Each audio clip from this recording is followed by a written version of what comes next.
Oh, he's hit that straight to the fielder, is it? Yet, and taken comfortably.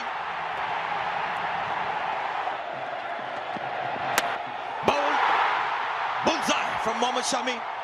First ball duck, and he's got 2 of 2.